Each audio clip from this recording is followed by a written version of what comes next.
Okay, hello everyone. Here I want to provide the tutorial on how to change a screen lock on Realme C67 device. Okay, in situations where devices are shared among family members, friends, or colleagues, changing the screen lock method can help maintain individual privacy and prevent accidental access to personal data. Okay, and then let's go to the tutorial. First thing first, open please the settings menu on your device.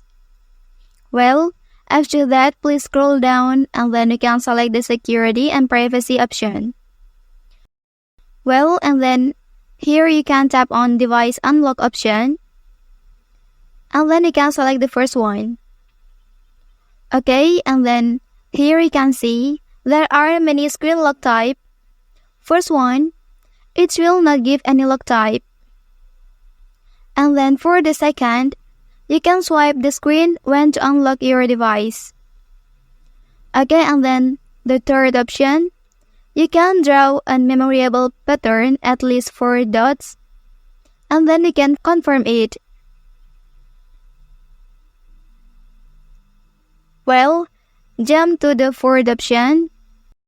It is a pin, and then here, create a strong pin at least 4 digits, and then you can confirm it as before. Well, and then for the last option, password. Here, please make a strong password at least 4 characters, and then please confirm it as before. Well, that's the tutorial on how to change a screen lock on Realme C67 device. If you are helped by this video, don't forget to like and subscribe to get other information from this channel. Thank you.